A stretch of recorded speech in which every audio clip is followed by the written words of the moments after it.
All right. Hey, Megan, how are you doing? Well, it's July 17th and I'm Yes, it's still at July home. finally. I just, I never would have imagined that it would be 7.5 months into this year and I'd still be at home. I know. It's like it's so when I think about how much you traveled like 3 years ago to now, like it's like you were always traveling, now you're always home. So Yep. I should have been in Washington today doing a presentation for SOAR Behavior Analysis Services. I was doing like a workshop for them and then celebrating a friend's birthday tomorrow and then heading to Penticton, British Columbia on, I guess, tomorrow, or yeah, tomorrow, and spending a few days there. And then we were on like mid-week next week, like on the Wednesday or something, I was supposed to fly to San Diego to go to a Weezer concert on that Friday. what? Weezer? Weezer and Green Day. Uh, this is the first time like I've actually been sad because like there's been a few things we've had to cancel over the last few months, but Yeah. this is the first time that I'm like, come on, I really thought by July we'd be doing the thing. And then in August, I was supposed to go to Bali. So that's going to be sad too. But what I'm thinking about doing is like just pretending. I know you just have this look of I'm like I had like if okay for those listeners out there, you can't see my face, but I literally when she said that she had first it started with Weezer and Green Day. Okay, we're gonna have to come back to Weezer and Green Day, but then when she said about Bali, going to Bali, I'm like mouth drop, like that's like on my bucket list to yeah. get to go. Yeah. But So I think what I'm going to start doing though, it's a little bit harder. So on Monday and Tuesday, I'm like pretending like I'm in British Columbia. My mom's going to have Taylor and I'm basically working from like 9 a.m. Eastern until 8 p.m. Eastern because that's what I do when I go there.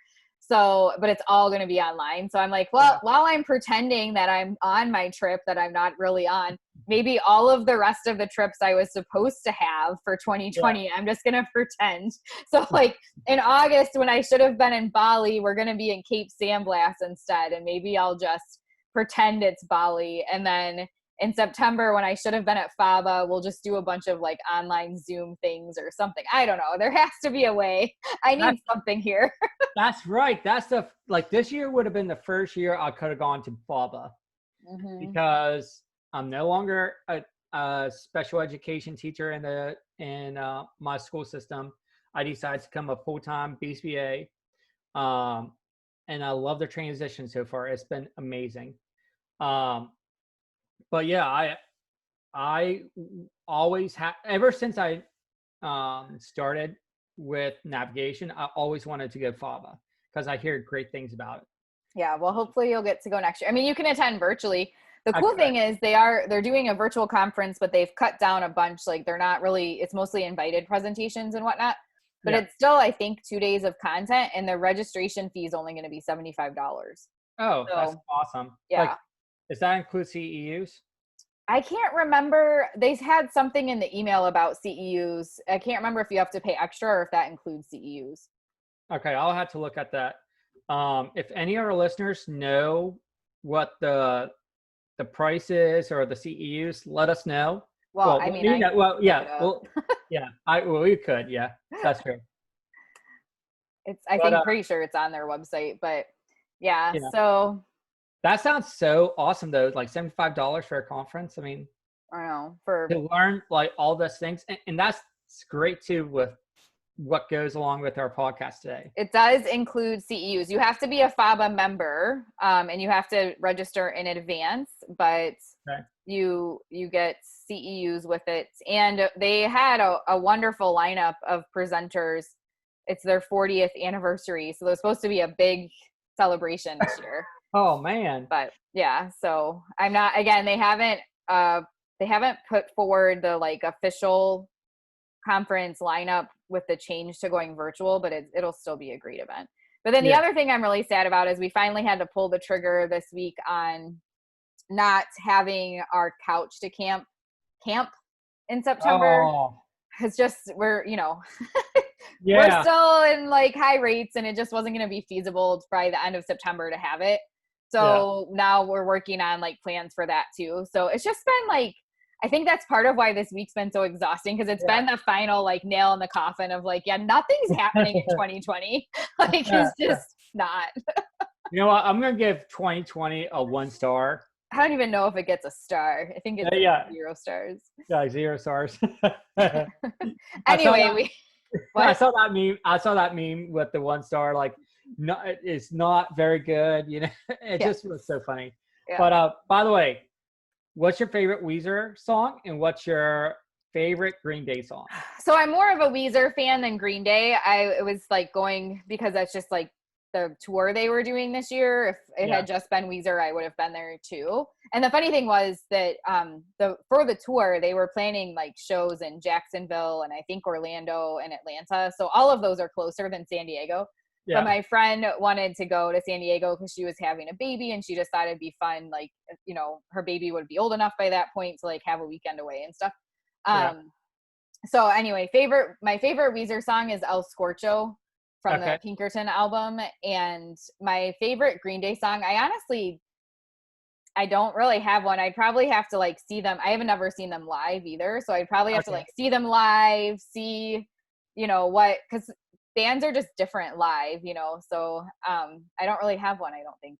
Yes, except for if your band is Incubus. I've been to an Incubus concert and they sound exactly like they do on a CD, which is phenomenal. And I love Incubus, by Yeah. the way. But I want to say my favorite Weezer song is Beverly Hills. Yeah. Like, I See, know the that's like that for me. That's like the album that I was like, what is yeah, this?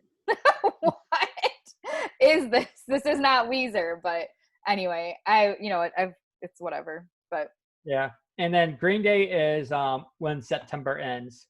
oh yeah, that's a good one. Yeah, that's a great, like, I love that song. But yeah, that's cool that you like Weezer and Green Day. But I definitely listened to them a lot during high school and college. So yeah, Yeah, cool. I always say like Weezer, you know, the high school years, teenage years, we all have a lot of angst and whatnot anyways. Yeah. But I always say like Weezer was what I would just like play on repeat, especially Pinkerton, that whole album. It was amazing. But anyway. Yeah. You All know, right, you we know have a what? lot to talk about We today. do, we do, we do. We need to get back on topic. Maybe we should add like some stuff on that to the Wheel Decide Wednesday. Like, what are you gonna Yeah. miss most about 2020, and what's your favorite band and stuff? So I'll make some notes about that so we don't forget. Yeah. Anyway, Yeah. I was just going to say, I would love to know Dr. Shane Spiker's favorite band, just for the record, because I know he's a big heavy metal fan. yeah. I love heavy metal, like when I'm working out. So, Well, but Dr. Spiker, if you're listening, share with us your favorite band. but All yeah, right. we have a lot of things to talk about, and not only to talk about, but how do we learn all the things of being a BSBA? Yes. That is the plan. So we talked about, we had, you know, the episode about a month ago or so on like the list, all of the things you need to know to be an effective behavior analyst. And it was very overwhelming, but we shared a lot of resources and probably scared a lot of people. But so I told Joe I wanted to do this episode because I thought it would be helpful to sort of like share how we learn the things that we learned and see if, you know, what differences there are in our experiences. Obviously we're just two people, we don't represent the whole entire field, but it's still helpful to know how people learn what they learn. So just Yeah. broadly speaking, what are some of the, like, if you had to just summarize in one sentence how you learn the skills you currently have as a behavior analyst, what would you say? Ooh, that's hard. One sentence, I would say I had a hybrid model of learning by doing and then teaching myself. Or I mean, like, I'm sorry, I either learned by doing things myself, or I had colleagues to help train me.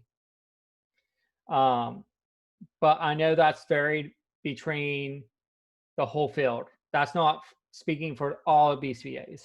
Right. Yeah. So my sentence, and obviously we're going to go into a lot more detail as we talk. This would Yeah. be the shortest episode ever if that's all we said.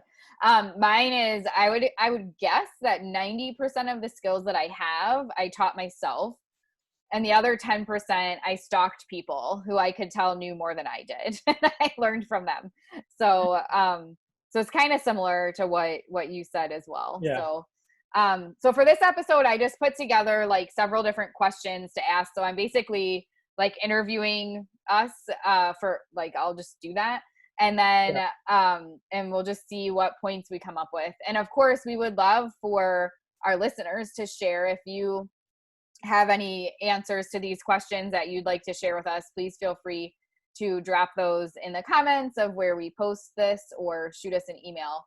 So the next question that I had when I thought about this topic is, what is a realistic expectation that people entering our field should have around like how to master skill sets? And I thought it would be good for you to go first because you are more like closely, like that's more recently happened for you. Yeah. I don't think I can necessarily say I'm newly minted, but I'm I'm freshly minted. Or but anyway, so I think the first thing that you have to understand is when you get in this field, especially if you worked in education or another type of job, is be ready and be humble when you don't know how to do something. And that's going to happen a lot. Yeah. Because it's I'm going to tell you, like, I'll tell you a little bit more, but so our coursework will only prepare you for about 50% of what the BCBA does, and that might be generous. The other 50% is on-the-job training and seeking out help. And I want you to also be ready to not know how to do something, because that's going to happen. You're going to get into situations and you don't know the best answer or how to approach something. So be ready to embrace that. Yep. And that was really difficult for me because I went through a field where I've been a teacher for 12 years and I knew what I was going to do. I was getting really comfortable. Like I knew what to do. I knew how to help people quickly. Mm-hmm. But now I'm in a new, yes, I'm still working with behaviors. Yes, I'm still working with kids, but it's completely different too. There are some principles that are the same, but there's a whole different slew, a whole wide variety of stuff that you do not know. And I would also say, when you're in this field and you're starting brand new, no matter how long you've been in the field, be ready to accept constructive feedback. If you can't handle getting feedback and it's not always positive or it's not always the best feedback, like you want to hear that you're doing a great job, you're doing nothing wrong. Of course, everyone want to hear that, but you're not going to grow. In order to grow in this field and do better, you have to be ready to accept that feedback from your supervisors. If you do not like to get feedback, you want to be left alone, don't get in this field. You're not going to help out your client. You're not going to help out the families that you serve. You're not going to help yourself out, and you're also not going to help out the people that you work around. I think it's super important to be humble, to show up, and be ready to receive that feedback and grow. So I love it. Before I give my answer, one thing that I thought of while you were talking, you said be ready to like not know stuff. Yeah. So especially with you being, more newly in that position, and hopefully it's fresher in your memory than it is. Yeah. It's hard for me. I'm not joking when I say it was 15 years ago for me that I was like new. Yeah. So it's hard for me to think back that far and remember what that felt like and all that kind of stuff. So anyway, for that, like right now, like what do you have any advice that you would give if someone's newly certified and a parent ask them a question, or an RBT asks them a question and you don't know the answer. In that moment of like, crap. I So don't if know an the answer to this. I would just be honest. Be honest with yourself. Be honest with that RBT. Be honest with that parent. Own that. Own that. Own that you don't know something. It makes you seem more human. That you're honest, and that you can be trusted. And and if you don't know something, seek out help and ask questions, because you don't want to go to the next session not knowing how to do it and be like, oh, I'm still thinking about that. Because then that's just showing the parent and your tech that you're just brushing them off. You don't know something, you're just brushing them off with answer, or their question is not important. Yeah. So it's important to, like, if they ask you, you need to find that information out and seek out help. Because you're just, like I said, you're not providing that help that your tech needs, and you're hurting other people in the process. I love it. I love that answer. And I love the point about being human. I think like that's one of the great things about our field, and like you're helping to model for the tech, but also with the parents. Like we are a field based on experience and data and research. And so we won't have all the answers. And like there's so many different variables and context and areas that need to be targeted that come up, that it's like we can always just say like, oh, that's not something I've encountered before, I need to do some research on that and I'll get back to you. Or if for whatever reason, if it bothers you to say that, you can say like, I don't have an answer for you yet, let me do some work on this and I'll be back next week with some information for you, right? So you can frame it however, like especially because there are different contexts where like if you say it a certain way to a certain person, like a parent or a teacher or something, if they're too judgy or whatever, if you say like, oh, I don't know, then they like don't trust you. Like it actually harms things or whatever, because they're like, oh, my behavior analyst is an idiot. But 99% of the time, people should be fine with you saying you didn't know. But of course, if you're in that 1% situation, you can obviously like frame it a little bit differently. But the point being, don't try to like make up something on the spot and like everyone suffers because you didn't know an answer and couldn't admit it, So I actually had an issue once where when I was in grad school, one of the professors that I had, you could tell like he was really uncomfortable with not knowing. And it was his like one of his first times teaching a college course.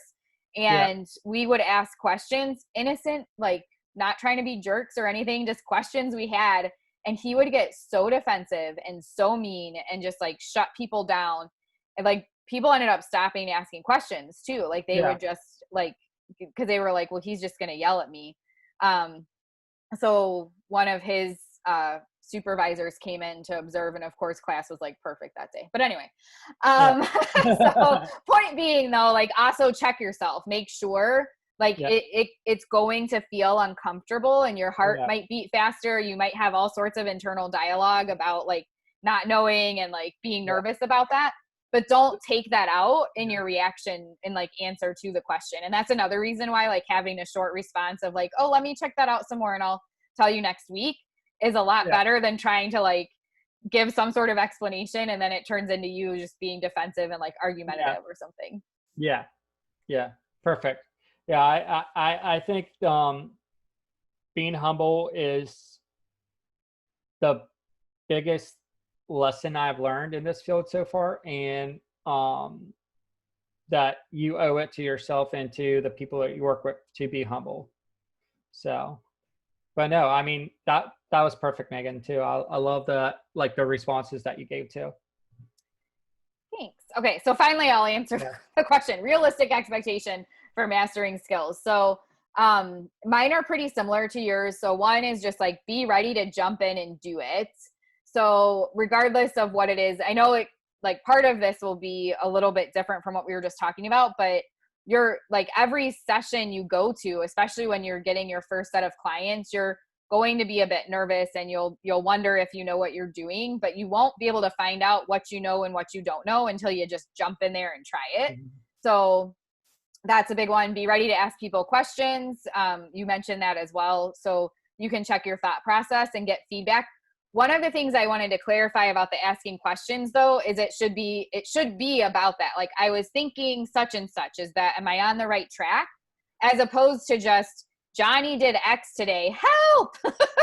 Like, don't come into it without having done any of the work. Like, you went to school for this, right? Or like, if you're an RBT that's like doing your course, your supervision, you're learning about these things. The only way to really develop your skill set is to work on applying what you're learning. If you just say help all the time and you don't demonstrate any attempt to like apply what you know, it's hard to help you, because we won't know what your skill deficits are, right? Like, if you don't tell me what your thought process is, I can't help figure out like, oh, you haven't learned about such and such yet. You need to learn about this. Or if you learned about it, but your understanding isn't correct or you know what I mean? So I think it's really important to like talk about how we ask the questions too. It's not just like, go tell someone you don't know anything about it and expect them to do all the work for you. Exactly. Be ready to refine your process almost daily. And for that one, I'm talking about a lot of it's like organization. I can't even tell you how many different ways I tried like taking notes in session. I had pencil and paper. I had a computer. I had a tablet, like all these different ways to keep myself organized, to like give people that I was training and coaching their feedback. Or like, how do you organize the client's binder? How do you organize index cards? Like, what does that look like? Like that, a lot of that kind of stuff. Like, even I've seen people share tips and whatnot with each other, but a lot of that's about your own personal preferences and like what flows best for you. So be ready to like recognize when something's like blocking you from doing things efficiently, and just change it and fix that. Don't be like, well, this is how we're doing it, we have to keep doing it this way. Yeah. By the way, thank you, Central Reach. I love the platform because that's what we've been using. And I've done the paper pencil, but Central Reach has just made so much, has made it so much easier for me as a PCA. That's good. Yeah. My last point with this question on what to expect, though, a lot of what I've already said puts the onus on you as the new BCBA or like person learning in this field. But there is one caveat to that. When you're learning and working on developing a skill set, you should have some sort of model to go off of. So whether you're an RBT or not, like if you're just a trainee, but if you're a trainee, getting supervised for your field work, if you're a teacher, if you're a paraprofessional, if you're a parent, or you're a new BCBA, or you're a seasoned BCBA that's learning something new, whoever you are, when you're trying to learn a new skill, research is clear on this, having that behavioral skills training format where you have the rationale and the model and you get feedback is the most effective way to learn new skills. However, realistically, we don't have enough people in our field, and we surely do not have enough people who are seasoned to do behavioral skills training to 100% fidelity for every mini little skill that you're going to need to develop as a behavior analyst. So I'm not saying you'd get it for everything, but especially for the big skills. And we'll talk about this when we talk about how we learn some of our stuff, like how to do an intake, broadly speaking, how to do an assessment. You should have at least something about that modeled for you that you can imitate and then try some things and get feedback. And it'll be an ongoing thing. It might not be super fast. It might be months in the process. It might even be a few years before you're like, oh, now I'm finally comfortable with this. I'll tell you what, when I did intakes though, no one ever taught me how to do an intake. It was just thrown in there, just, go meet with the families and see what they want to work on. I was like, okay. So there's a lot of things that I do that I never had modeled for me that I just had to figure out on my own. But I would say, especially given the better and more well-established supervision model that we have now I would, at least 50%, but hopefully more than that, of the big skills that you're going to be doing on a regular basis, there should be a seasoned BCBA modeling at least once for you what that would look like. And then you need to try it. Yeah. I completely agree, especially the intake process. that the first like actual practice like I had with it was watching another BCBA that I worked with actually do an intake, and I watched how she did it. And it was super helpful. But it doesn't replace the fact, I mean, it doesn't replace actually doing it yourself and learning like, oh, I did this right. I did this really well. This I need to work on because I didn't do it as effectively. And I need to continue to, you know, refine that process with intakes. That was one of the things that I was lucky with, having someone to model it for me, but then also being able to do it on my own. And also having a company that had all the procedures typed out, and allowing me to know, like, I mean, it allowed me to check off like, all right, I did this, I did this, I did this, I need this done, this done, this done. Yep. And it just helped out so much. And I would say if you're working somewhere where that doesn't exist, then you should try to meet with the company and ask for like, where are your processes? Like, can we make it, even if it doesn't exist? And when you're asking for that additional support, it's helpful to volunteer to help make it, you know, because part of the reason something like that might not exist realistically, especially in our field as it stands now, again, with not having enough people, is there just might not be the manpower, the person power to make it. So if you have, like, if you find a need, like, oh, we don't have a processes for this in place, could we work together to come up with a checklist on that, you know? Or if there is a checklist, but it's super confusing or outdated or whatever, don't just like complain about it, but offer, especially as the newer person going through it, it's helpful to get that person's feedback. Like when I owned navigation and we ran everything, like at some point I was no longer doing intakes, right? So I would start to lose sight of like, what are new things that need to be added or coming up and things like that. So we relied on the feedback of the people doing the intakes to like tell us, you know, oh, we need to change this thing or we need to update this thing, you know? And I think that's important too, Megan, is like, you know, if your company that you work for, or just the smaller company that you're working for, does not have these processes in place, step up, learn how to do them correctly, and or seek help and make them yourself. Not only are you helping out the company that you're working for, but also you're helping out all the other BCBAs, technicians who are going to use that form to do intakes or whatever process you need that form for. And also you kind of, like for me, like it's important to leave a legacy that I'm proud of. And that's, to me, that's what's in the back of my mind. What can I do to just to make this company better? What can I do to support my company that I'm working for? And that's where my mindset is at all the time, and why I always try to step up and do something, because I want to leave a legacy and provide that help, because it's not just going to help me, but it's going to help out the new BCBA that's going to come in 5 years, or it's going to help out my colleague who has a really difficult kid that they're working with for the first time. Yeah. So leave a legacy. That. Leave a legacy. I love it.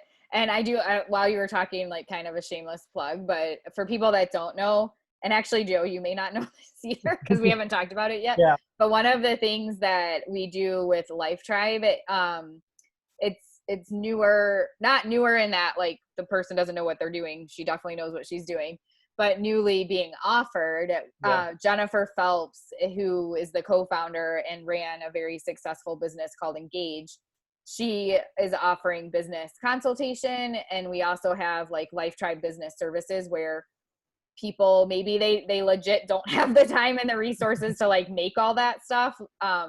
And we have resources for that. And I know there's other companies out there doing similar things to help ABA companies improve their operations and whatnot. So if you're listening to this and you're like, there's no way we'll have time to do that kind of stuff, but we need to have that in place, feel free to check out. It's just lifetribe.us. I'll put it in the show notes to learn more about it. And I know right now we're kind of limited in terms of we can't take on too many companies at one time to help, because then we would be in a similar situation. And it's not I help with like the clinical piece of it, but anyway, so shameless plug, but there are, and it's not just LifeTribe. There are other companies that do that too. So. And just a FYI for all listeners, we are not advertising. I mean, like what we're saying is just because our experiences, but we're not getting paid at all with any company. Right. Well, I mean, I like make money, but it's not from the business side of things. So, okay. So the next question, I thought it would be helpful to share some examples about how we've learned different skills, but to break it apart into like things we've taught ourselves and things we receive mentorship on. So the first one I have on here is to share 1 to 2 examples of skill sets you've taught yourself. So I don't know if you want me to talk first or if you want to talk first, Joe. Yeah, why don't you talk first about this? I'm interested to see your thought process. Okay. So as I mentioned in the beginning, like I feel like thinking back on things, like 90% of what I do, I taught myself. And I know that sounds like a lot, but it's reality. And also just from the time of when I started in the field, there wasn't as much going on with like close supervision and stuff. But anyway, so I narrowed it down to the 7 steps and the Early Start Denver model. So the 7 steps, I would say I taught myself. I had a client when I was freshly the clinical coordinator at FSU at that time. Well, I guess it's still the same name, the Early Childhood Autism Program. And we only did in-home services. And we had a couple of clients who were engaging in escape, I'm using quotes, escape, maintain challenging behavior. And they weren't responding to traditional escape extinction. So I, just further assessed what was going on. I was like, okay, well, haven't seen this before, but, we have a science here and I just need to take data and do a functional analysis. And the way that I learned functional analysis at FSU was to manipulate environmental variables and see what turns a behavior on and off.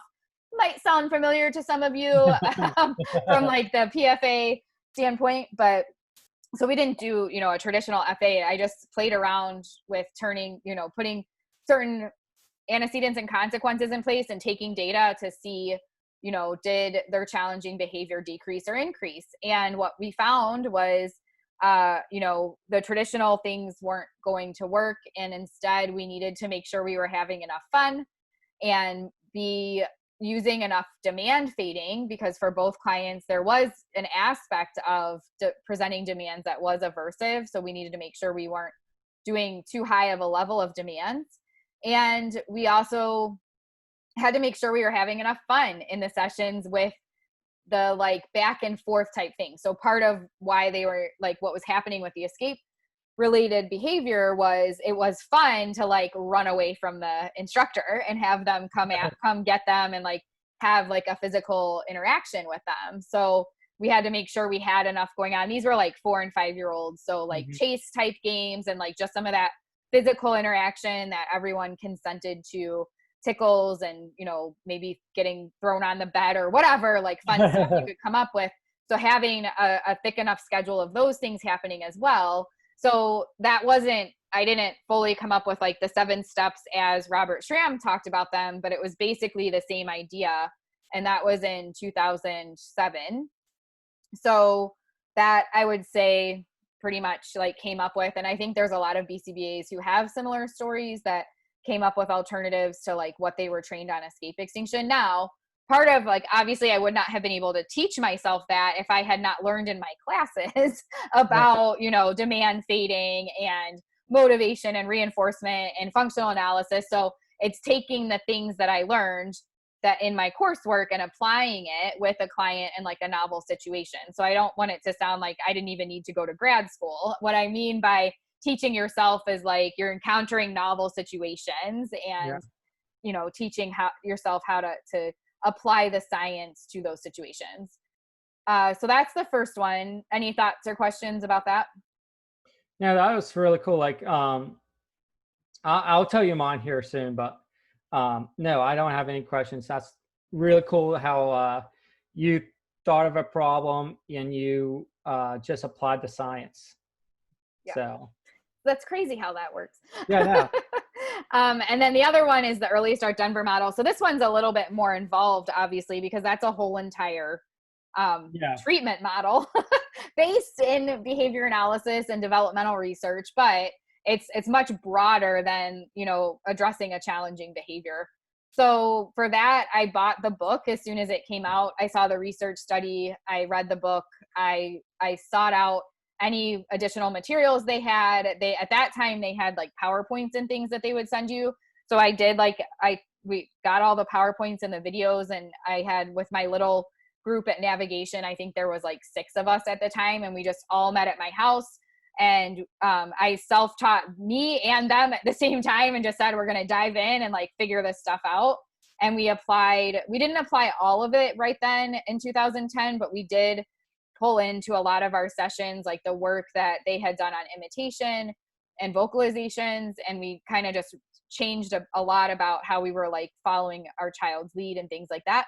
And then now for the rest of it, like the second part of the story around Early Start, it's teaching myself by taking their courses. So it's kind of a combo, right? Like they created resources where you could online take a course to learn more about Early Start, and it had video examples and whatnot.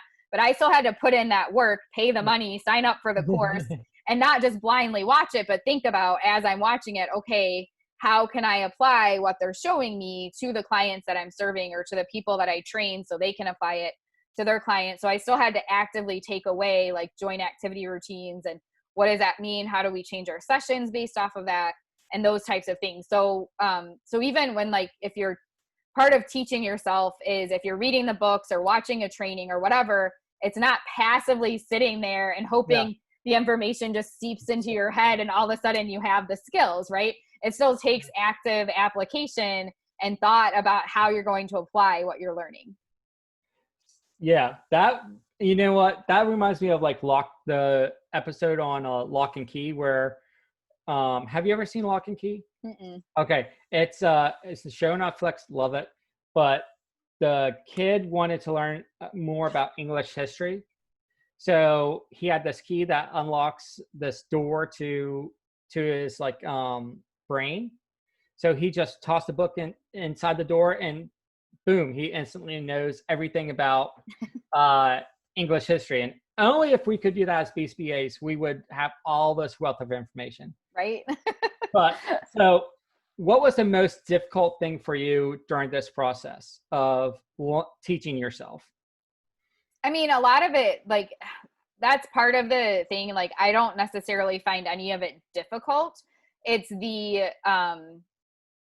like commitment to just doing it, right? Yeah. So you know, it's putting in that extra effort. So like with those 2 clients back in 2007 who weren't responding to traditional escape extinction, it was super easy, and it happens all the time. We could have default just been like, well, guess that's not changing then, because like our typical stuff's not working. And you see that happen all the time in the field, Yep. where somebody's trained to do a certain thing when a certain behavior is happening or a certain response is happening. And if that doesn't work, they just throw their hands in their air and they're like, well, this is what we do for this, so I don't know.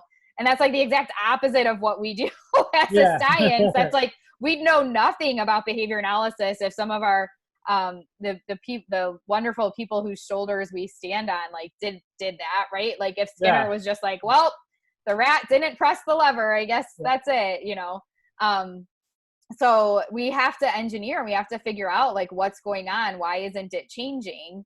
And the really sad thing is, for both of those cases, I was not present. I graduated and then I came back a few months later, 6 months, 7 months later. And these learners had been engaging in that behavior for that time, that 6 months. Yeah. So when I came in, that was like the first thing I wanted to tackle, because I was like, when I left, they weren't doing this. And now Yeah. I'm back and I'm not a student anymore. And like, what is happening here?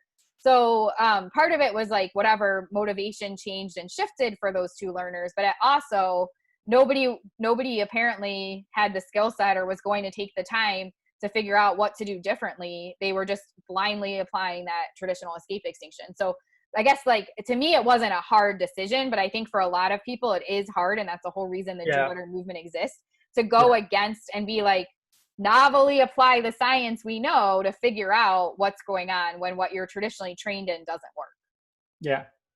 And that's how I got like was so interested in early start too, because a lot of the stuff that they were doing, especially with imitation, I had tons of clients who were not making progress on imitation. And it was like, well, there's got to be something better out here that will work for them. So the hardest part with early start for me, again, it wasn't so much like understanding it or anything, but I would say the thing I'm most like disappointed in myself about is I only sought out the information that I needed at the time. So like at that time, I wanted to help my learners who were struggling with imitation. And we really only pulled from it the things that met the imitation difficulties we were facing, and then a little bit from vocalizations. It wasn't until like 5 years later that I really like consumed the whole model and like learned more about the joint activity routines and the importance of that, and like building flexibility and all those things. So apparently it was hard for me to see the value of the whole thing when I first encountered it. Yeah. I understand that. But I also would also say, isn't that also the downfall to being a BSBA too? Is like we have all these things to learn. So in the moment, it's almost necessary for you just to get the information you need. Right. So and that's what I'm finding too, is like there's a whole like ACT. I would love to dive into ACT, but there's only certain components that I really need right now. Yeah. But because I also had to learn a whole slew of other things that as a teacher I didn't have to worry about. Right. So yeah.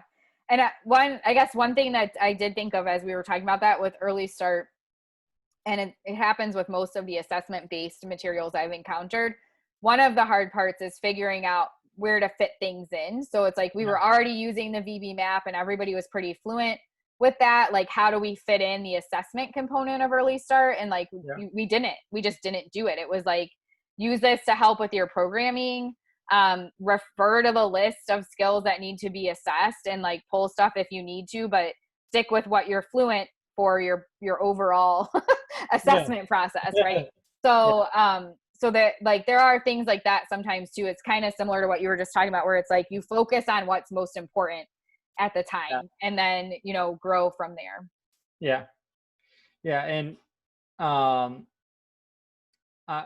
so there's definitely a lot of things that I still have to apply and learn and grow. My story is a little bit different from you though, Megan. Is because I came into I was very fortunate to have a great company who was already doing a lot of training. Like when I came in, Peak was like really, I mean, it still is really popular. But there was so many Peak trainings constantly. So I was learning about Peak and I got training on it, and that was awesome.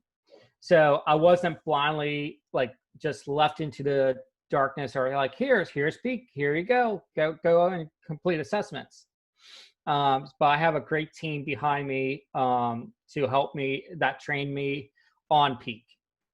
But I can't say that for like my whole entire career, because assessments was something that I did have to do as a teacher as well. And I know there's some BSBAs out there that might feel this way. I was handed assessment as a teacher and like, hey, I need you to do this. Does this thing have a manual, or what is this? So I had to like seek out the manual and like read through it and see how it's best how I can best implement this assessment, and how to administer it, how to score it. But another thing that I had to learn on the job is intake. Well, I had to have a lot of colleagues that help me out with intakes, but once you get in the process, then you're like, okay, I need to do like this area better. So, and it's just reading through the materials out there for like intakes and like how's it best to present it. Same way with parent training. I have the Ruby, read through the Ruby, gain the information that way. So I can apply in my parent training sessions. So, and that I didn't read the whole book yet, but like you with the ESDM, I just went through the sections I need. Eventually, one of these days, I am going to go through the whole Ruby. So, Yeah. You yeah, know, we're going to go through this next question, but I just don't want to lose this thought. So when we're talking about like, you use what you need, right? So yeah, right now I haven't really had free time, but I'm not yeah. traveling. So I've signed up for some courses through the OCD Center of New England with Lisa Coyne and Evelyn Gould. And I love them. They're Mm-hmm. amazing. But the 3 courses I signed up for, like, I don't have any situations right now to use any of the information that I learned. Yeah, yeah.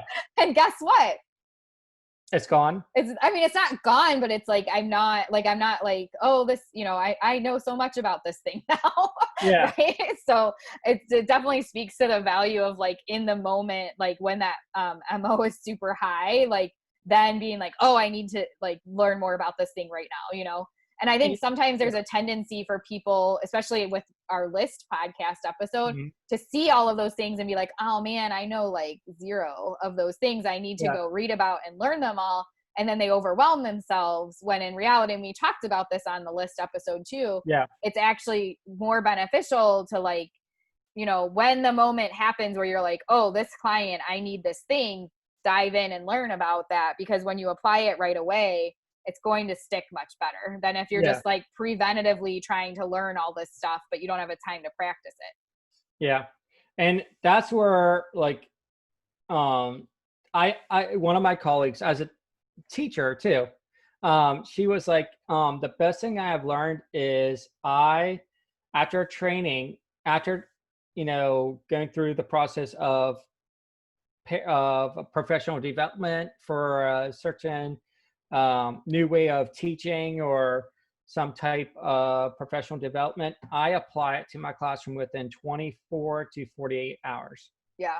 I think as a BCBA, that's what I want to do as well. Like once I'm done learning something, I want to apply it within like 2 days. We'll see, because but we'll see if that's overreaching. But I would like to learn it and then apply it pretty quickly, so then it sticks, and then I can continue that momentum with learning and implementing that strategy. Yeah. So And I think part of that, some of it, we don't have the flexibility because it depends on when the conferences and trainings might yeah, happen. But if you do, especially right now with COVID and like so much stuff being recorded and whatnot, if you yeah, have that flexibility, try to plan your schedule accordingly. Okay, I have 6 assessments due on August 1st. Now is not the time to be trying to learn a new skill, yeah, right? I'm going to be like yeah, re-updating all my clients' treatment plans. I'm not going to have time. But, come September 15th, I have like 2 months where I don't have any assessments due just because of how mm-hmm. they, reassessments due because of how they, whatever. So for September 15th to November 15th, I'm going to watch X trainings and like apply that skill. Now, in the meantime, you may have things come up with your clients that you have to like seek some mentorship and troubleshoot and whatnot, but to like really dive in deep and become more of an expert on something, Yeah, like that's one thing I've done over the years is like, I'll like that early start Denver model yeah. additional training I did. That was 2 years in the making. I planned that for 2 years before it actually happened. Part of that was because of their schedule, but like I saw a need for myself of like, I've always wanted to learn more about this than I know. And so I want like, what are the steps I need to take to get there? And then I executed the plan. It wasn't like, oh, I'm at ABAI and there's this presentation. Now that does happen sometimes too, but you have to, it's rare that you're just going to find yourself with some extra time to just like do something. It's helpful if you can like look at your schedule more broadly speaking, even over the course of the year, and try to like slate, these are the things I'm going to learn about at these times, you know. Yeah. And of course, based on what your current needs are and the clients that you're serving and stuff. Yeah. And I think that's important to as a new BCBA to look in the future and plan, because as a new BCBA you might be overwhelmed and there's a lot of things going on. And like I can tell you right now, like for me, like I have 2 assessments that I know that are going to be due here by the end of this month, and then I have the treatment plans to write, and I'm going to be busy. Right now it's not necessarily the time for me to jump into a whole weekend long powwow of learning about just anything. Like it wouldn't be the time for me to learn more about AIM or ACT, Yeah. or you know, now's not the time. But September or towards the end of August, oh yeah, I'm gonna be ready. It's gonna be game on, and I'm gonna be like I'm gonna be hoping for some rainy weather, so then I can just stay in the house all weekend, and just nerd out on some books. So Yeah.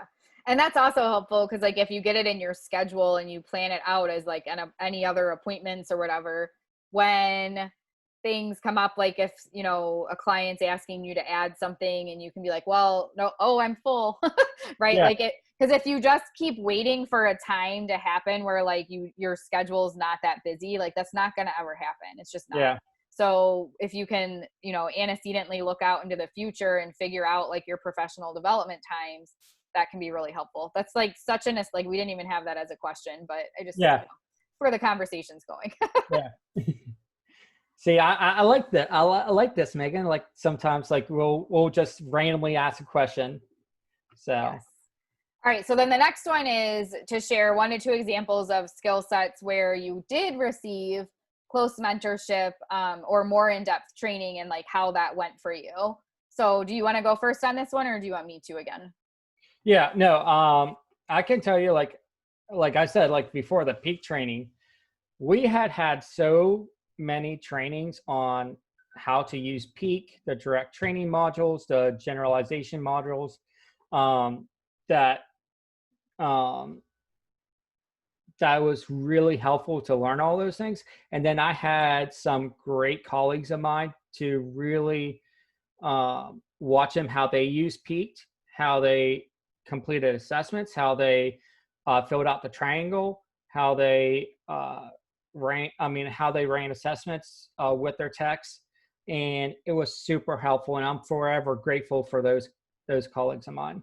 But it was, now I go into client, I'm not sweating how to complete peak at all, or that assessment, because I had great mentorship, supervision, and I got to watch some amazing people in our field complete those assessments as well.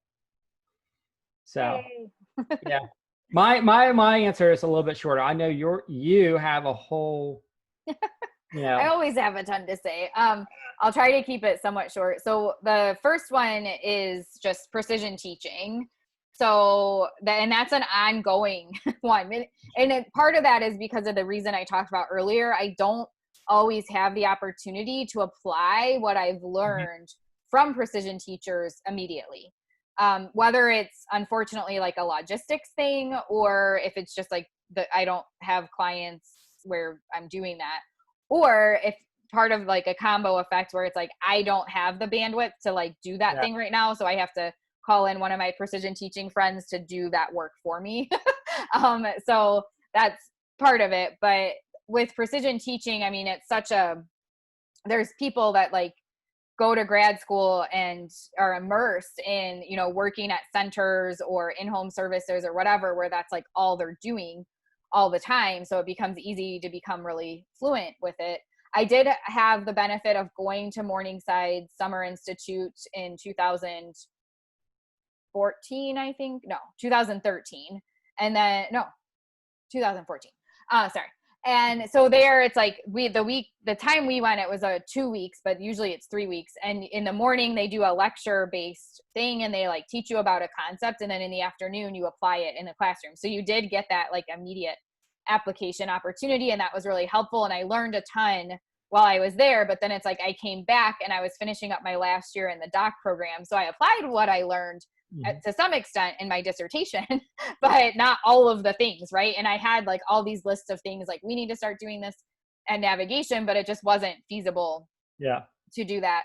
And then I've also had, like, I've been fortunate, like during my dissertation, Kathy Fox was very helpful, and Rick Kubina, who was my co-advisor, and like helping to guide me there and like really mentor me and give me ideas. And then since then, Kathy's continued to be involved in my life.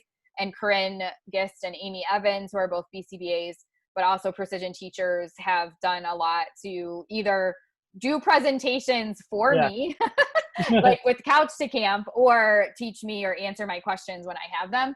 But there's still just so much that I feel like I know I can tell you the basic concepts, but like when it comes to executing, or like if somebody were to contact me and say like I have a client and we want to do like a ton of precision teaching stuff with them, I'd be like, I need to refer you over here, because it's just still an area that I'm not immersed in regularly enough to really execute. But I'm so grateful that when situations arise, I can immediately go to them and ask for help and learn quickly whatever it is I need to know.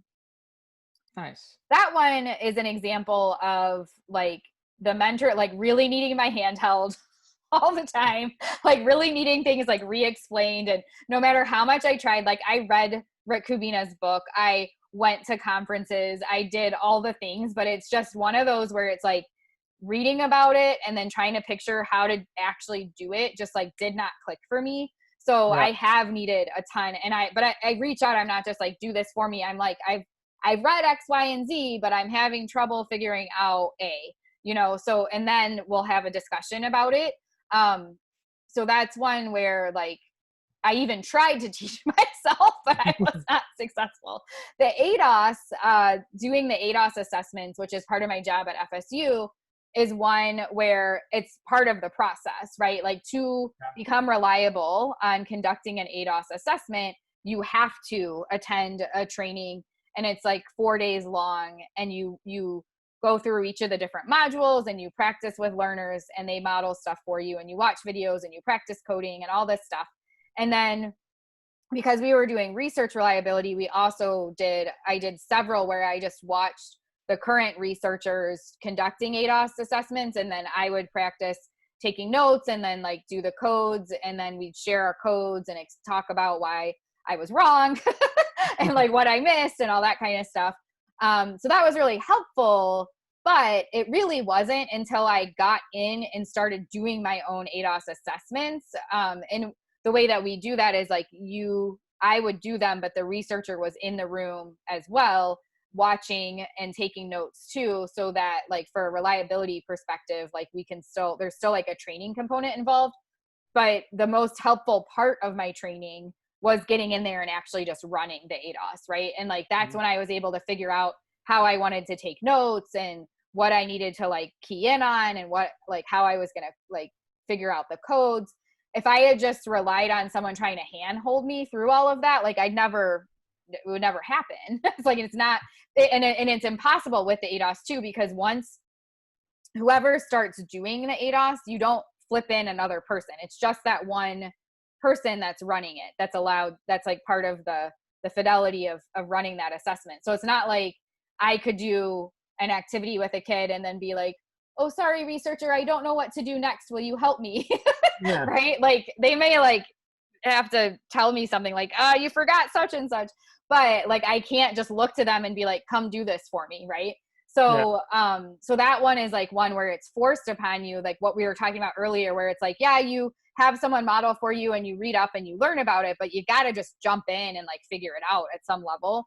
And the other nice thing with the ADOS too, that I learned the value of, is just practicing outside of your actual like work. So in between assessments, because we would only have assessments like once a month, once every few weeks.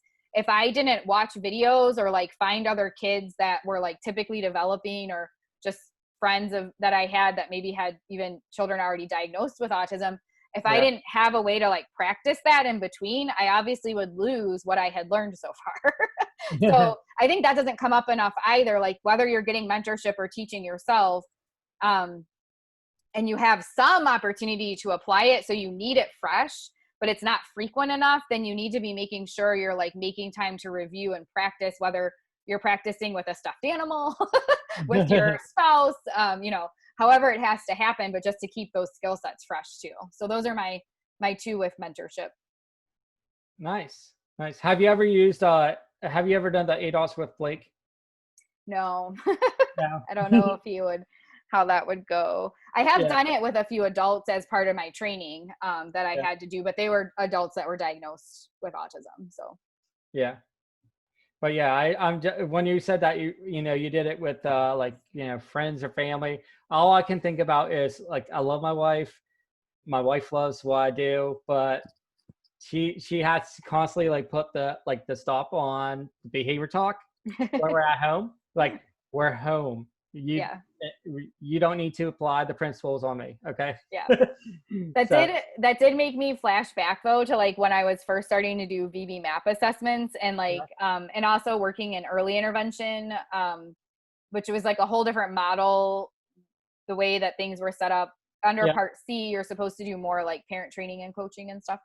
Anyway, like when I was talking about earlier, like your processes will change and whatnot, and it just made me flash back to the first few times I had to do the VB map assessment, and like freaking out about like, how do I organize everything, and like where I won't know where anything is. And what I found worked best for me was really like taking things out from the assessment and like typing it up or writing it out. Like, these are the things I'm going to test, and having baggies ready to go, and like just playing with the child, and then like flipping in, whatever thing I was going to do.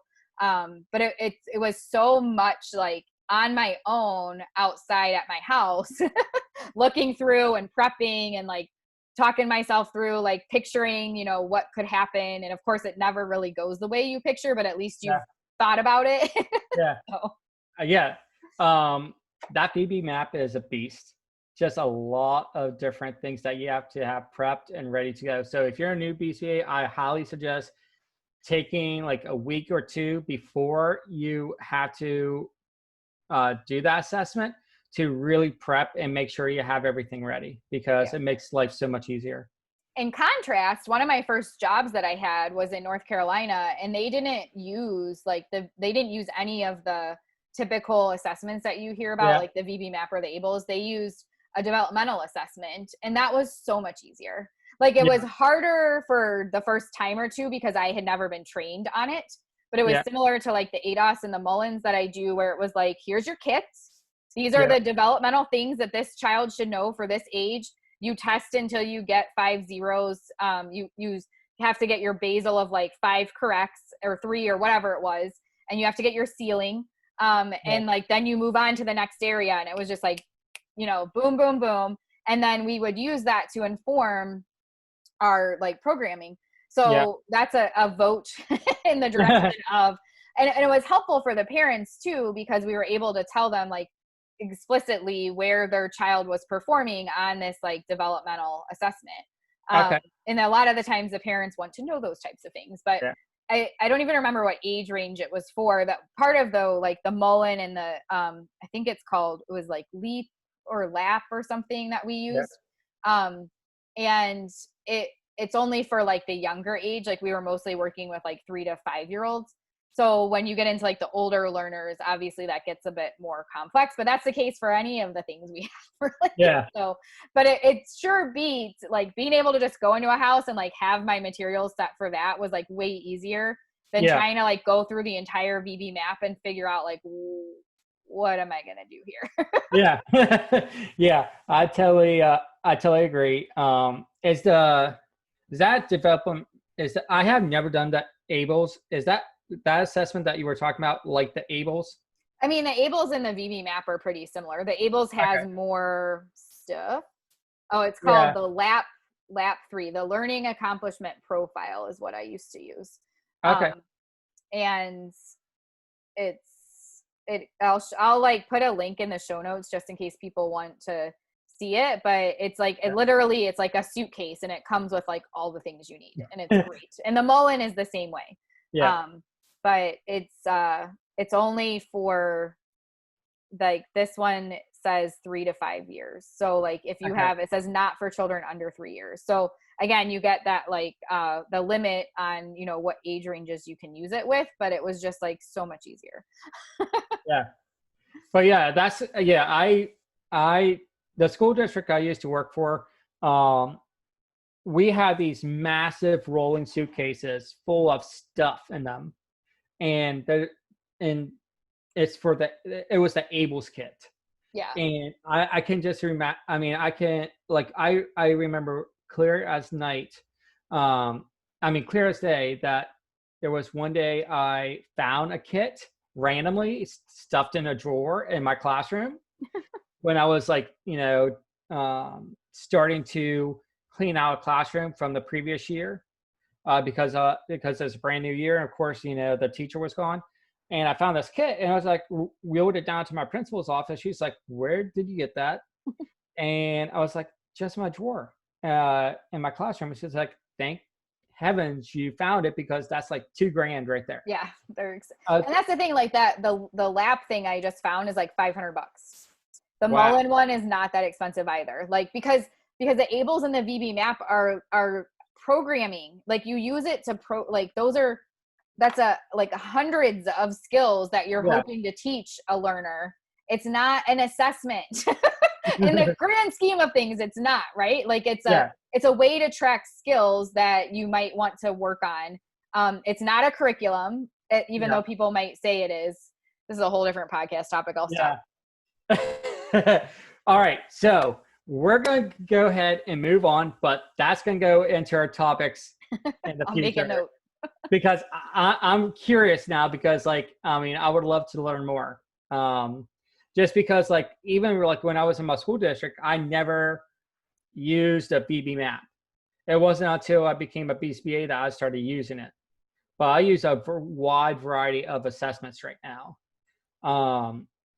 And we just, the company that I work for now, Acorn, we just added a couple of different assessments that we're actually going to implement, which I'm super excited for. Awesome. So, we'll have to talk about that more too. Yeah, we'll have to talk about that later. Cool. All right. So the last question, like closeout, is just like closing thoughts. I obviously have a lot of them, so I don't know if you want me to go first or second, but I'll let you go first, just because I'll keep mine pretty short. I'll just go ahead and go. So I think my closing thoughts, there's a lot, as a new BCBA, there's a lot of things that we need to learn. And there's a lot of things that we don't know.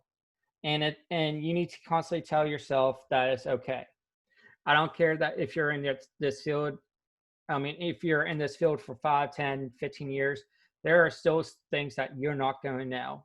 And that's why I prepped myself when I came into this role, is that I told myself, actually the day that I signed my contract to be a full-time BCBA, I told myself, I sat there, I was like, I took a deep breath, because it's a lot for me, because I'm giving up something that I've been working for years. And then also it's a new step for me in the right direction, but it's still that uncomfortable feeling. Just because you don't know what's going to happen. And it was in the middle of COVID too. Yeah. So, but I told myself, I was like, I'm super excited.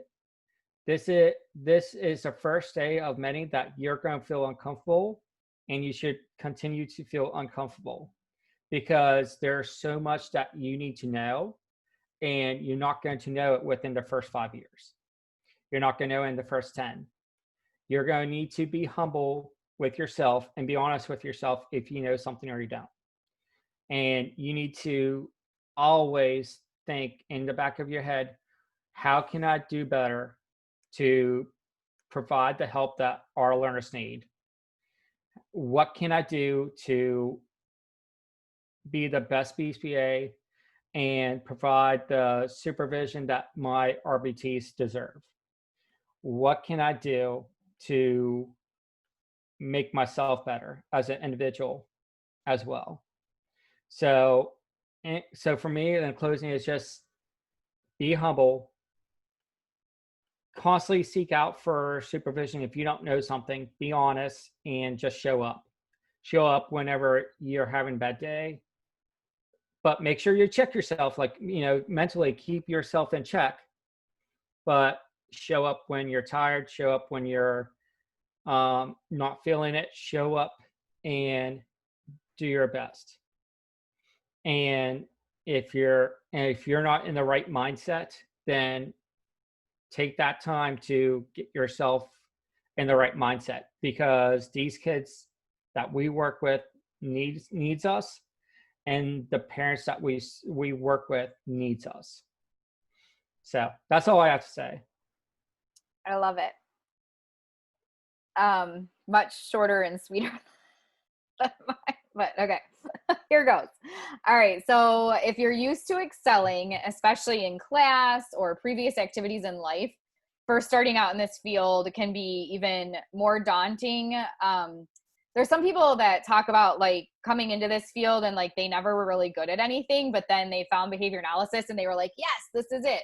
But there's a lot of people that come into this field who are used to just being like, that maybe they were working in a different, like, they were a speech language pathologist, or they, Special ed teacher. Special ed teacher. They ran some sort of business. And for whatever reason, one way or another, they stumbled into behavior analysis and they were like the experts and really great at what they did. And then they come into this field and it's like, it takes so long to like really become like any sort of feel like you're being an expert. So, because there's so much you need to know. And if you're not used to failing, it can be really overwhelming to think of that happening, especially when client outcomes depend on how well we do things. So it like obviously makes it important for us to have solid skill sets, but it just doesn't happen overnight. And you mentioned that as well. So these are some things I tell people to keep in mind. First, no matter how many times I tell you or show you how to do something and or we role play, it isn't until you get in there and do it that you're going to get a feel for it, what the systems are, how the processes work best for you, and that you'll really start to grasp everything. So obviously it's important to get a solid foundation of the science, especially the analysis piece. So, what I've talked about with taking what I knew about functional analysis and demand fading and applying that to a novel situation, like obviously if it hadn't been for what I learned in class, I wouldn't have been able to do that. So if for whatever reason that didn't happen in your coursework, obviously spend some time doing that. But you need to understand like how to read your learner and use shaping and pull apart what is happening behaviorally. But things like, how do you conduct an intake? How do you make use of commercially available assessments? How do you write programs, et cetera? All of that kind of stuff develops over time the more you execute your skill set. And of course, the science piece and applying that develops over time as you apply your skill set. But you just got to get in there and do it. Like I can't just model it for you over and over and over, and then you'll eventually be like, I got it. The second, go ahead. I was just I like what you were saying, and I was just thinking to myself, I heard someone say before, owe up to your mistakes, or owe up to your failures, and just own it. Know that you're gonna make mistakes and it's okay. And I talk about this at the end, but it may not even be a mistake or a failure. It's doing what you know now and then improving it later. Just like that. I consider it a mistake. And again, I'm going to mention this one more time at the end, but I consider it a mistake or a failure if you knew what the appropriate thing to do was and you chose not to do it. Right. And then somebody caught you and said, why didn't you, maybe, you're supposed to do your session notes right after session, but it's Friday and you want to go have a drink. And so you try to wait until you're going to do it Sunday night before anybody comes back to work on Monday, and you forget. So Monday morning, your supervisor is like, hey, why didn't you write that session note? That's a failure. Right. But like, writing a program and not having it go perfectly based on the Yeah. information you knew at the time, that's not a failure. That's not a mistake. Yeah. Okay. Number 2, aim to work in a company where you have seasoned BCBAs that you can ask questions from, but don't rely on them to the detriment of your own skill sets. Sometimes when we observe seasoned BCBAs, it can be very intimidating. We recognize like we don't know nearly as much as they do, but we need to keep in mind that that seasoned BCBA was once where we are in the shoes that you're in as a new BCBA. And they got to where they are now as a seasoned BCBA by just getting in there and applying what they know. So I always tell people, you know more than you think you know. But recognize if you don't know what you don't know. So it's better to apply the things you know and just like give it a shot and then get feedback. And the feedback will come from a variety of places. It'll come from your client because you'll see if it worked. And then, yay, I can do that thing again. Maybe it didn't work and you can figure out why. Your seasoned BCBA might give you feedback. But if you never try, if you're just trying to like rely on everyone else in your environment to do the things, then you'll never be able to figure out what aspects of your skill set are glows and like rocking it, and what aspects are grows and need to improve. You need to like expand upon. Yeah. Okay. Number 3, you, and this is like pretend I'm talking to someone, you person that I'm talking to who's a new BCBA, know how you acquire skills best. So if you struggle to learn something new, take ownership of it.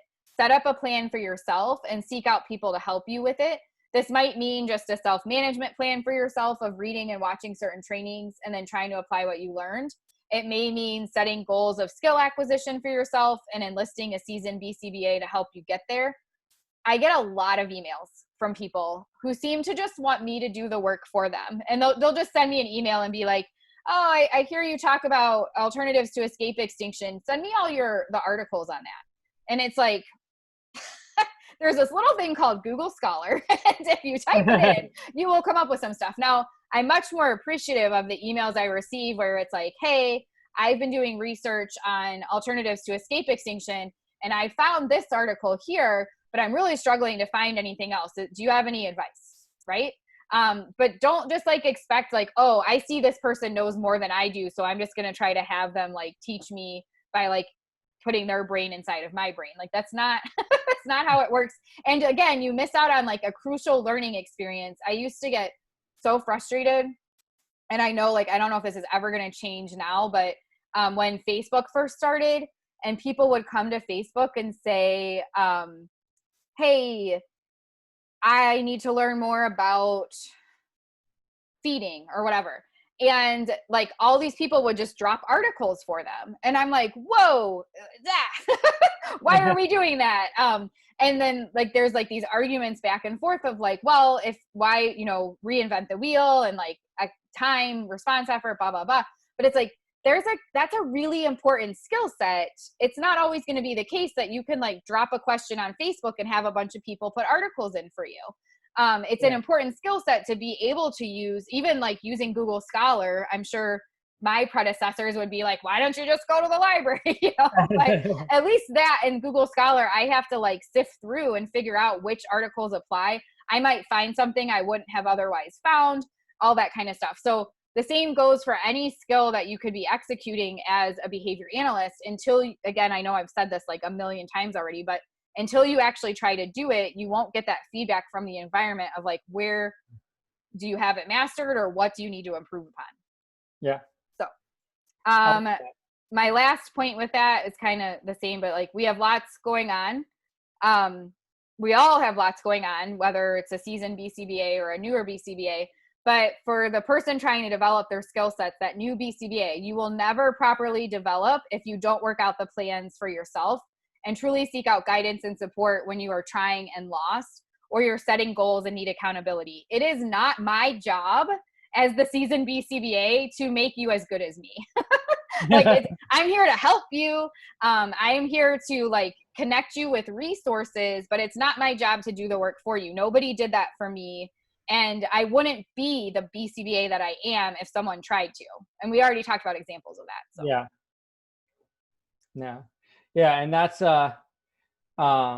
really important to constantly put the work in, because I have seen people before, like even as a teacher, like try to always go to me or go to another colleague and ask them, can you do this for me? And just instead of doing the work, they were trying to get us to do the work for them. And they didn't last long at all. It's very important to put in the time, put in the work, put in the effort. My question to you, Megan, just piggyback off that. How would you, as a new BSBA who wants to really dive into these topics and to learn more, how would you structure your time to really focus on, like, let's just say, verbal behavior, if you want to learn more about it, or peak or act or any of the million things that we want to learn? Yeah. So this one kind of ties in, I can't remember the life cycle of a BCBA episode that we had. It kind of ties in with that, where like, I'm sorry folks, but when work-life balance is not, I actually had some people contact me after that and like, you scared people, don't say this again. But it's true. Like, I'm just being realistic here. Okay. Yeah. When you're new in any field, whether it's behavior analysis or anything else, there's going to be a learning curve. So like, you may have your work day that's from like 8 a.m. until 8 p.m. And then on the weekends or at night, if you're wanting to develop skill sets, that's when you're doing it. Yeah. So I was fortunate when I was in that learning curve phase. I didn't have a family yet. I really didn't have a social life. So like, it was easy enough. Like, I just scheduled in, and I was so motivated. I didn't really even have to like schedule it as much as like, now that I have a son and a husband and like different things I'm trying to keep up with, I have to, like we talked about earlier, like really plan out if I'm wanting to learn more about something, I have to like get it in my planner and like make it happen. So, so that's kind of where I am on it. And if you're working in a job where they're filling your day so much with clients that there isn't room for professional development, and that's not like a temporary thing, like that's going to be an ongoing situation for a really long time, then you should probably talk to the company about like getting more of a balance in there. Like if you're working a 40-hour work week, I would hope that they could at least give you like 2 hours of that week to spend time on, something either relating to like researching for your clients or some sort of professional development, that like improvement for yourself. When we assigned clients at Navigation before, we would try to set it up to where you really had like 20 hours. If you were a 40-hour employee, you would have 20 hours with clients, 10 hours was probably travel, and the other 10 hours was supposed to be for like programming, treatment planning, and professional development. So if you're in a situation where they're somehow expecting all 40 hours to be with clients, if you're working for yourself, well, that's on you. But if you're working for a company and that's happening, you probably need to talk to them about like getting more realistic around that, because that's not realistic. To be honest, that's where we see the burnout too. I can, like, 40 hours a week with just clients, you're gonna burn yourself out very quickly. Yep. It might not be a year from now. It might be 2 years, might be 3, but then you're gonna be done. Yeah. And like I mentioned too, when I started, I was working like 40 to 60-hour weeks and doing this stuff on top of it. But I was also in my like early mid-20s. And again, I didn't have a whole lot of other things going on. So it was easy enough to do that. I know not everyone will do that. I know that's not the way it works for everyone, but you do have to understand whether you're 25 or 50, if you're just getting started in this field for at least a few years, there is going to be that learning curve where you do feel a bit overwhelmed, and how you structure that for yourself to maintain your sanity and your self-care and all that is on you as an individual to figure that out. Yeah. All right. I have one last point. We'll be done with our forever long podcast episodes. So my last thing is get comfortable with not knowing, and frame it as you don't know what you don't know. In the incredible words of Maya Angelou, quote, "I did then what I knew how to do. Now that I know better, I do better." So this means when you get feedback on how to do something better, or you realize for yourself that you did something in a way that was not effective or less effective than it could be, don't beat yourself up about it. You did the best you could with the knowledge and the skill sets you had at that time. The only possible way to get that feedback and grow that knowledge is to try.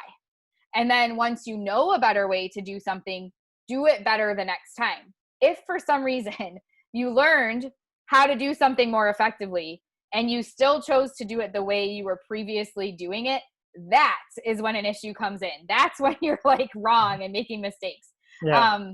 But you would be surprised how often that happens. How many behavior analysts I've met where I'm like, that's not the most effective way to do that. And they're like, well, it works for me. I'm just going to keep. And it's like, but your client like Yeah. could be making better outcomes. And they're like, don't care. It's too much response effort for them. Yeah. Anyway, so make space for just getting out there and trying, and try to refrain from being envious of seasoned BCBAs who seem to have it all figured out. Like they've done the work. They're, where they are by doing the things that you're working through yourself right now as like a newer BCBA. Yeah. That's awesome. I love that little quote too. That's definitely a little nugget that I love to like just keep in the back of my head or like in my planner, because I would love to refer to that as a new BCBA just to have in those tough days, just read that quote. So it is good. And some people have asked, like, is that where like the Do Better movement came from? And unfortunately, I didn't even know about that quote until like the movement had started. Like I've talked about Do Better since like 2008. So I don't know exactly when Maya Angelou like said that. It's like different speeches and something with Oprah Winfrey too. Like her and Oprah had some like moments together about that concept. And it is really helpful to think about, and it's a much better way to like sum things up. So very grateful to Maya Angelou for having said that quote and similar ones. She has a few different ones with like similar statements about doing better in your life. Nice. Oh, before we leave, also I got I'll tell you before we wrap up, but it has to do with our Do Better Pod Instagram page. Oh, good. Well, I think that was all I had for closing thoughts. I'm finally done talking. So. No, that was great. Those were like 4 great points, and I tried my best to like have this long story or something, but like sometimes like for me, like the best thing for me is like to just keep it short and sweet. Because I kind of ramble sometimes. But on the before everyone goes and we go forth and do better, I just want to let everyone know that our Instagram handle or our Instagram name changed. So it's no longer Do Better Move. It's actually do.better.pod. Yes. So we have to have our own Instagram stuff. Yeah. So if you are not a follower yet, go to Instagram, type in do.better.pod and follow us, because there's going to be a lot more content that comes your way on there as well. And also continue to stay with the Facebook group, because that is updated like every hour. Lots of action in the Do Better Facebook group. Well, and super excited, Joe. I know that's something that you're really into, and I look forward to seeing the additional content you create for the Instagram page. Yeah, I'm super excited. I love photos and I love Instagram. So there's a lot of stuff that I'm thinking about that Megan and I are going to talk about, and it's going to come down the pipeline here soon. So stay tuned. Yay. All right. Well, thank you everyone for listening to this episode. Again, if you have additional input or advice for people on how to learn all the things, feel free to connect with us and let us know so that we can share that with our listeners too. All right. And, have a great weekend. Relax, enjoy, stay safe out there. And I would say go forth and do better.